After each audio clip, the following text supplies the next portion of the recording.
Y ahora sí, estamos en comunicación con Romina de Luca, que va a ser nuestra columnista sobre educación. Saquen una hoja, se va a denominar esta excelente columna. Bueno, yo estoy más que feliz de tenerla aquí con nosotros. Bueno, en este caso un llamado telefónico, pero la sentimos muy presente. Ella, licenciada y doctora especializada en educación, profesora e investigadora del CONICET. Romina, ¿cómo estás? ¿Estás ahí? ¿Nos escuchás? ¿Cómo estás, Lola? Bueno, no sé si está Ariel también. Un saludo Sí. para ustedes y bueno, gracias por llamar y por reeditar esta segunda vuelta o saquen una hoja otra vez. Pues parte 2 es esto. Bueno, para quienes no sabían, ella ya estuvo en programa de radio con El Pelado, que hacían esta misma, bueno, saquen una hoja, le decidimos continuar con el nombre para darle la continuación a esto que se inició en algún momento. Y bueno, a mí me parecía interesante, ¿no? Bueno, dije, hay que hablar de educación, por ahí desde otra perspectiva, cambiándole el lente. Nosotros, bueno, Fuera de Foco se llama el programa, y es la idea, ¿no? Salir un poco del foco en donde vemos normalmente distintas y determinadas cosas. Así que gracias, Romina, por sumarte al equipo Fuera de Foco.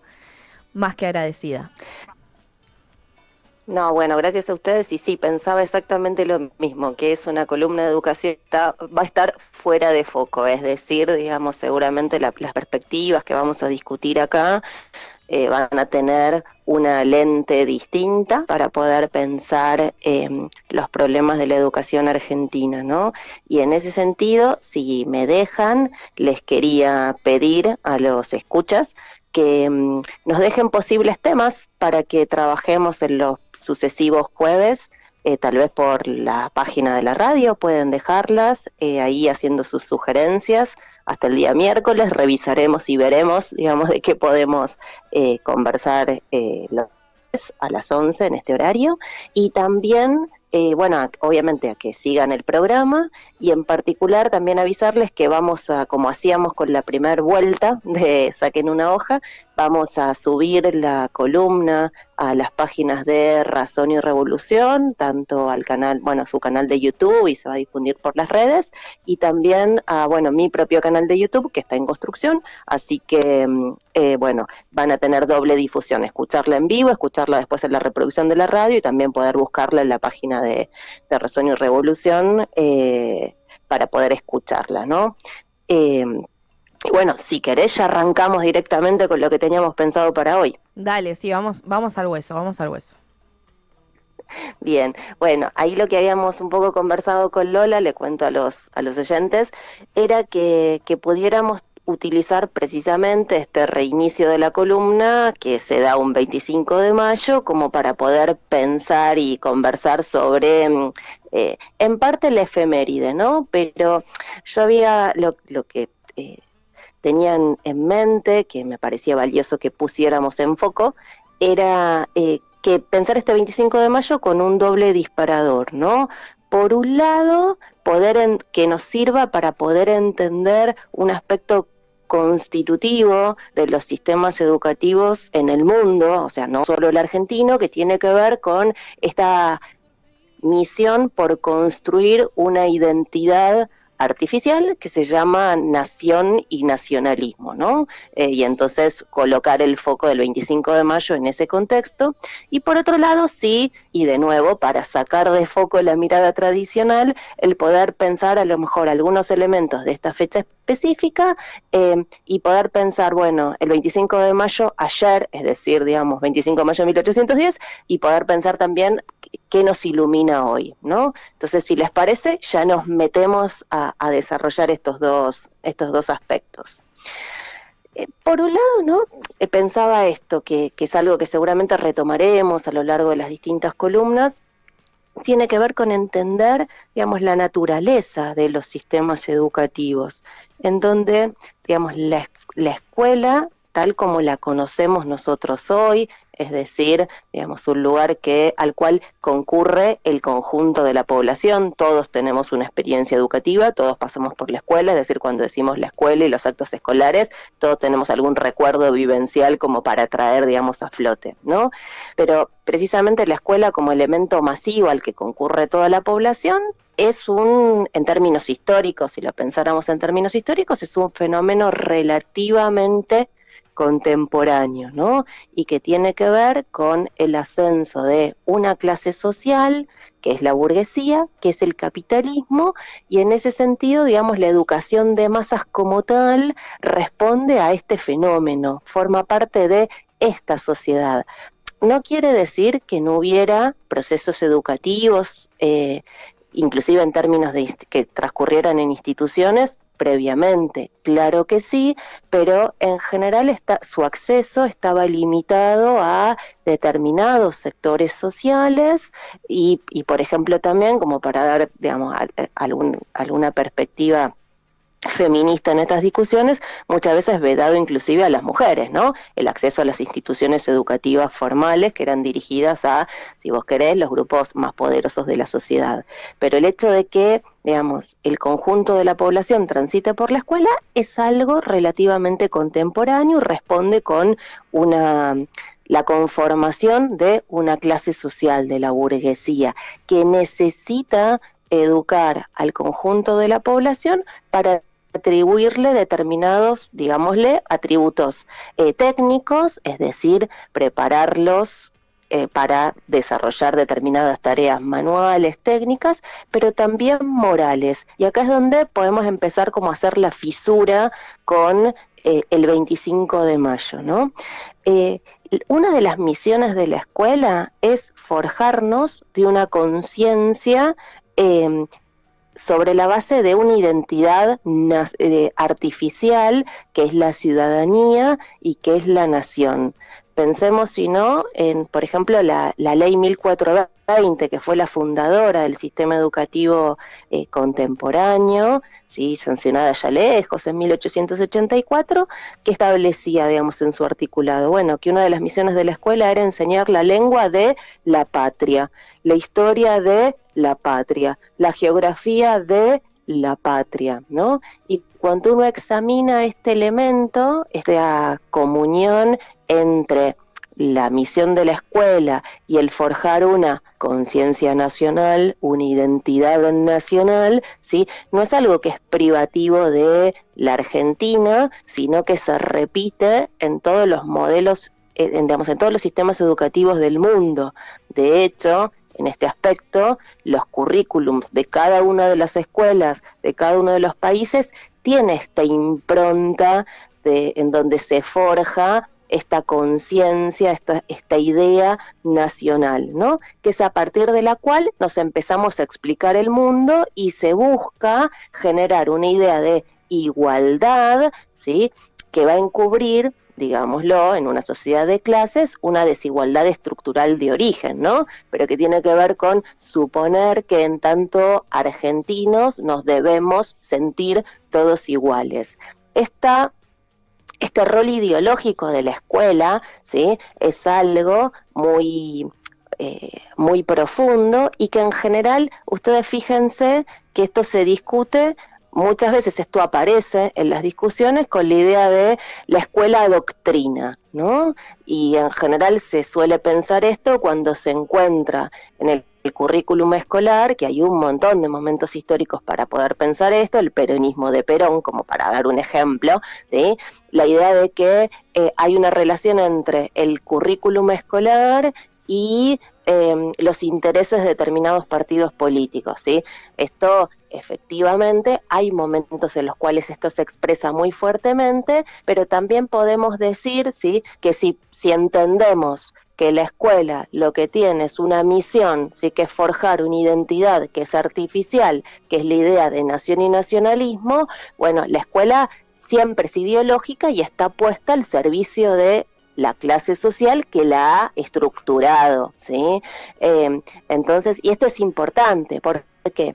Porque nos lleva, si ustedes quieren, al punto 2, que me parece que podíamos discutir, que era el 25 de mayo, y que tiene que ver con, bueno, cómo se nos presenta la historia y para qué sirve la historia o por qué, ¿sí?, es que se busca forjar esta identidad, esta conciencia nacional, ¿sí?, en la cabeza de cada una y cada uno de las chicas y los chicos que transitan la escuela y que vamos naturalizando al calor de los distintos actos escolares, ¿no?, a lo largo de toda nuestra vida, y en general no nos ponemos a pensar, bueno, que esa identidad en realidad encubre otras identidades, ¿no? La identidad nacional, por ejemplo, la identidad de clase, que muestra las desigualdades estructurales de la sociedad, es decir, eso que no se puede resolver y de alguna manera, ¿no?, lo matiza, lo maquilla.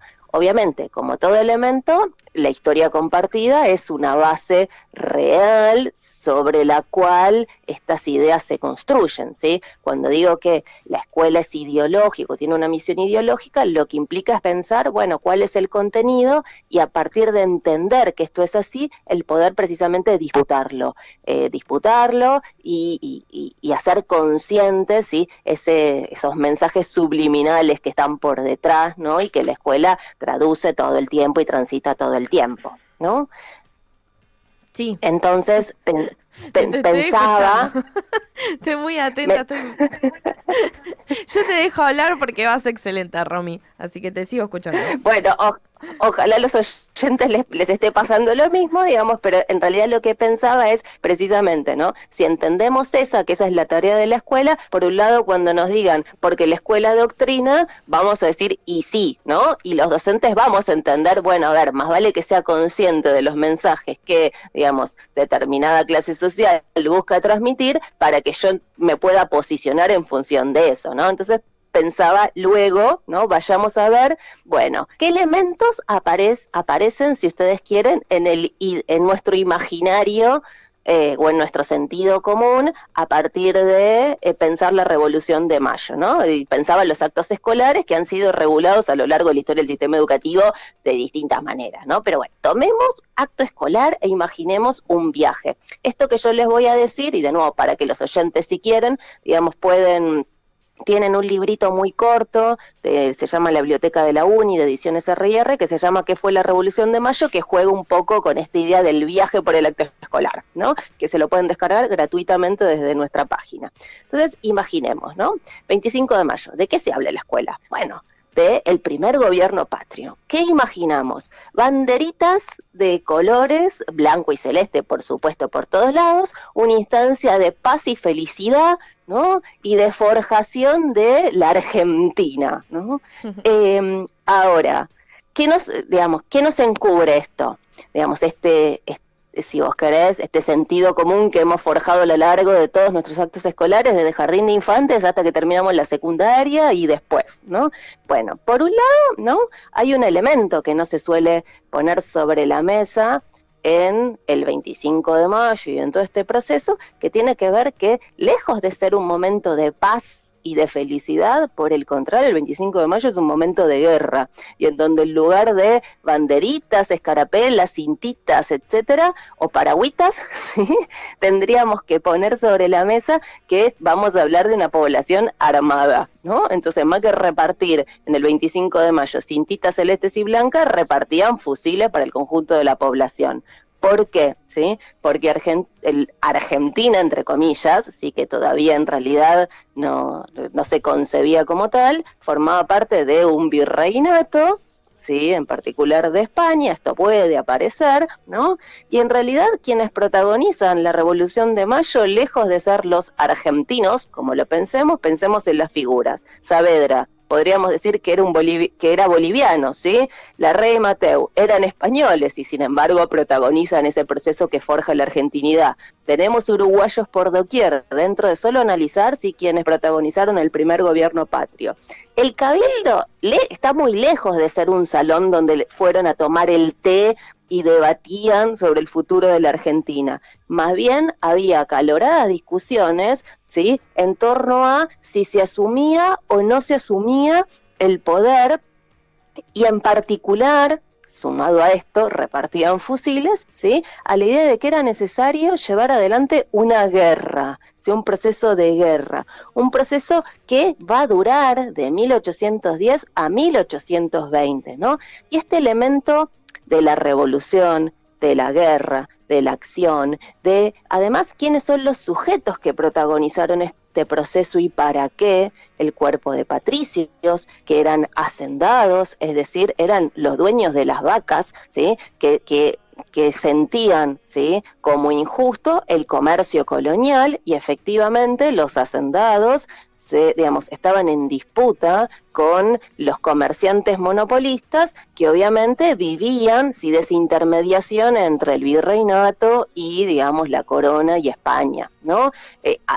Podríamos meter también a los ingleses y las invasiones como un momento que ayuda, digamos, al armamento de la población, y, digamos, también ahí tiene que ver con la disputa por el comercio, ¿sí? Pero en general, fijémonos que esta idea de, bueno, en realidad quienes protagonizaron este proceso lo hicieron a fuego y sangre, por imponer un interés social, el suyo, el de una clase social, la burguesía, ¿sí?, que estructuró un espacio de acumulación, y que era eso lo que estaba en discusión y en disputa en este momento, ¿sí?, que además tenían un programa, es decir, el famoso plan de operaciones, ¿sí?, de Moreno, era eso, bueno, ¿cómo vamos, ¿sí?, a estructurar esto como un espacio de acumulación capitalista, ¿no?, que permita el desarrollo de la producción, cómo conformamos una población asalariada? Bueno, todas esas discusiones estuvieron sobre la mesa de este proceso, que lejos, ¿sí?, de ser una reunión de té de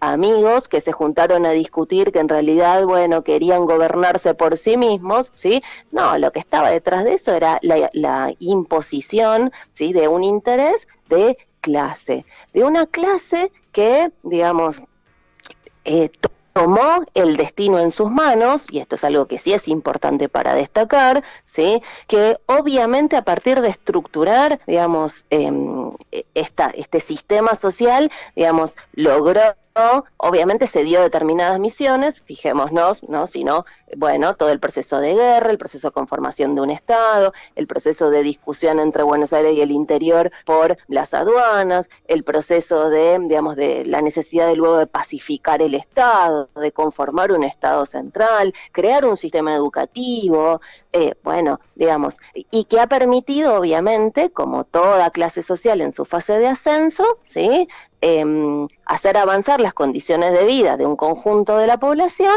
¿no?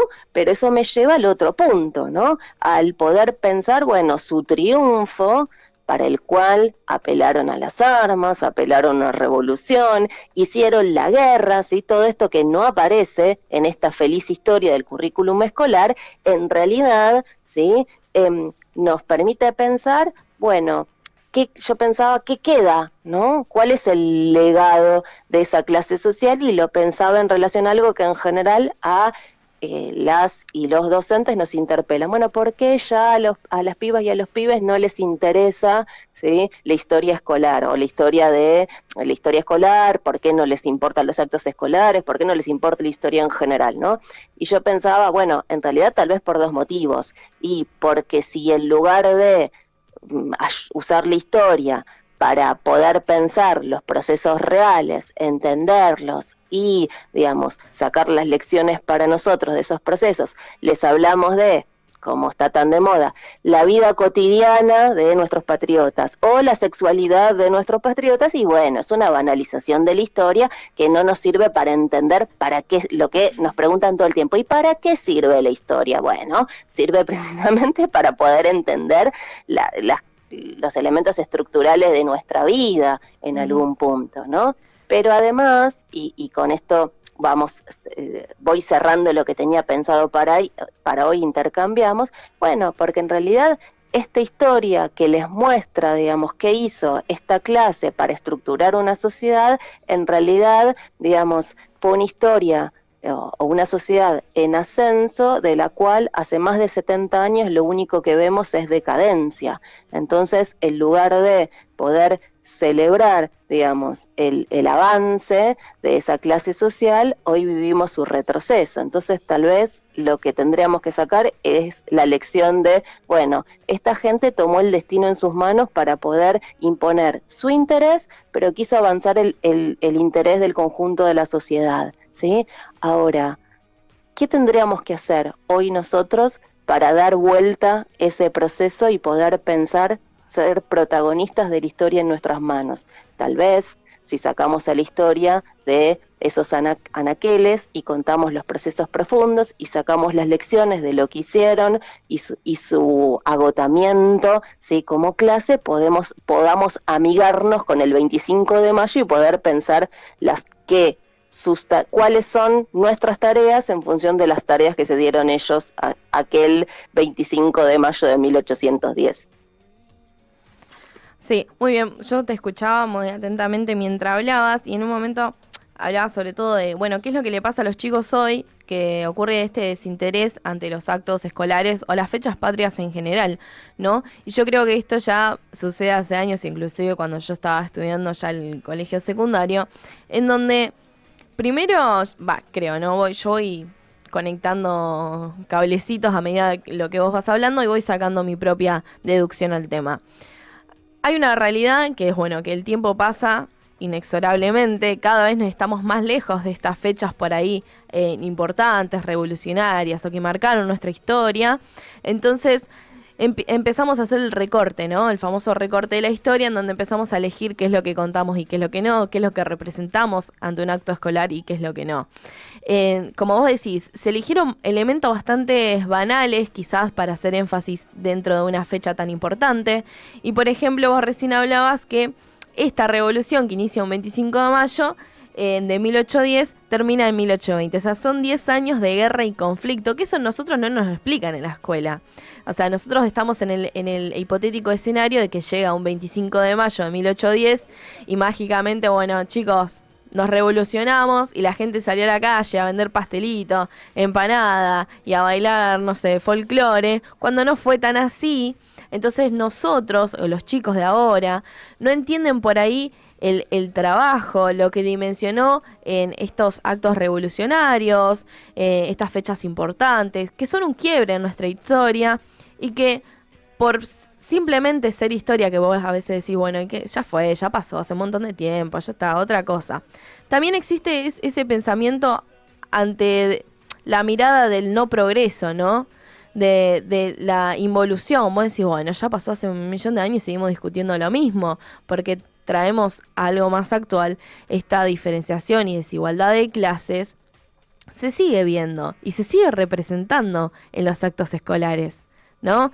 La famosa, no sé, bueno, pinto de negrita a ella y vos sos la que vendés, o el velero, o el que... Y después tenés a los burgueses. Se sigue haciendo esa diferenciación de clase cuando en realidad, si bien, bueno, sigue siendo algo vigente, por ahí habría que hacer el foco en otros tipos de situaciones que dieron y acontecieron y hoy por hoy podemos llegar a ser bueno o malo. Ahí queda en la subjetividad de cada uno, si fue para mejor, para peor, si hubiésemos sido mejor si nos dejábamos colonizar por los españoles, por los ingleses o por la mar en coche, ya eso es bueno, creo que idea de cada uno. Pero sí creo que sufrimos muchos procesos y que tampoco se hace tanto énfasis, ¿no? Y como los chicos hoy como que ya no entienden, existe este desinterés, porque también al pasar tanto tiempo uno sabe que puede manipular la historia, que puede manipular lo ocurrido en realidad y empezás a descreer, ¿no?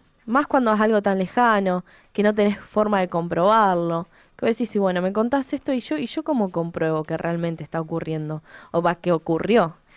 Y al haber tantas versiones por ahí tan banalizadas de estos temas, existe, bueno, este desinterés por parte de los chicos, que a mí también me pasó, como estudiante secundario, cada vez que teníamos que hacer un acto, inclusive en la primaria, de bueno, vos ponete con los pastelitos, vos haces esto, vos haces lo otro, y yo sí, ¿cuál es?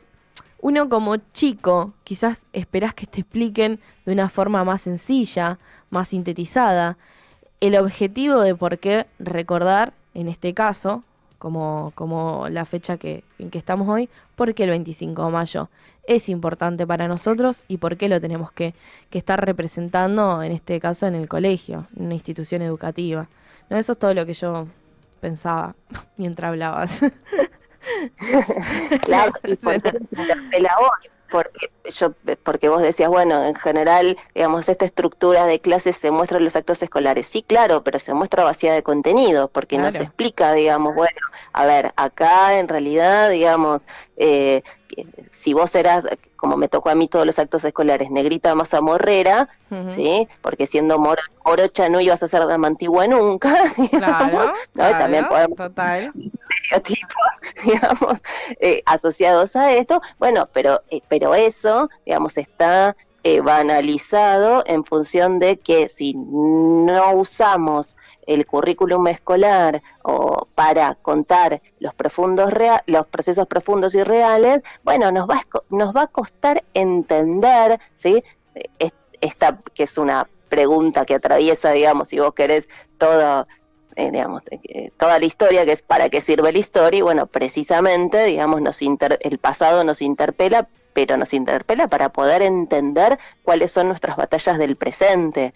Por eso, en Total. realidad, digamos, me parece que lo importante en relación a estos actos, a los actos escolares, y a entender que el currículum escolar es un elemento en disputa, ¿sí? Que efectivamente, digamos, la burguesía lo utiliza para decirnos que esta sociedad es igualitaria y que somos todos iguales y argentinos, pero en realidad eso encubre una desigualdad estructural muy fuerte.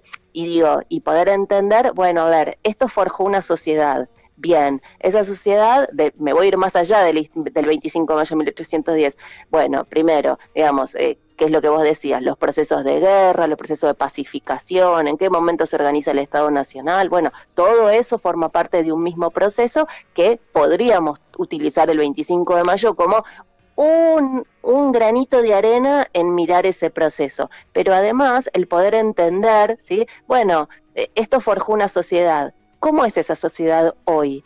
Digamos, y esto nos lleva al elemento de la acción, porque si entendemos, ¿sí? Que efectivamente este proceso lo protagoniza determinada clase social, determinado sector social, con un interés y que, digamos, luchó y batalló por imponer ese interés y cambiar la sociedad, ¿sí? Bueno, tal vez lo que tenemos que pensar es qué hacemos nosotros, ¿sí? Con esa sociedad hoy, que podríamos mencionar un montón de indicadores y que van a atravesar seguramente los debates que hagamos sobre el sistema educativo de aquí en adelante, ¿sí? Una sociedad que hoy tiene a la mitad de su población en pobreza y a 7 de cada 10 chicas y chicos que son pobres, y esto se va a expresar en el sistema educativo muy claramente. Entonces, cuando colocamos la acción, ¿sí? Los individuos y la historia, ¿sí? Como un elemento vivo que nos interpela a actuar, bueno, tal vez empecemos a amigarnos, ¿sí? Con las efemérides para entenderlos y sacar las lecciones, ¿sí? Que nos sirven a nosotros para protagonizar nuestra propia historia aquí y ahora. Y bueno, tal vez esa es la misión, ¿sí? Que podemos desarrollar las y los docentes cuando tomemos, ¿sí? Las efemérides escolares, el poder pensar este ejercicio que vos hiciste y esto que estamos intentando aportarle a los oyentes. Excelente, Romina. Bueno, coincido. Qué bueno que te vamos a tener cada jueves para poder ir ampliando esto, porque parece que no nos alcanza el tiempo al momento de debatir. Ya 35 minutos pasadas las 11 de la mañana. Te tengo que despedir, Romina, pero gracias. Recuerden, oyentes, que van a poder recuperar esta columna prontamente en nuestras redes sociales. Vamos a estar compartiendo en los canales de YouTube que mencionaba anteriormente Romina, tanto en nuestro Instagram como Facebook, para que puedan suscribirse y ahí poder recuperar la nota del día de hoy. Romina, muchísimas gracias. Me encantó hablar con vos. Y bueno, estamos en contacto en la semana y volveremos el jueves. Bueno, un placer, Lola, Ariel, y bueno, todo el equipo técnico que está operando. Les mando un saludo grande y nos vemos el próximo jueves.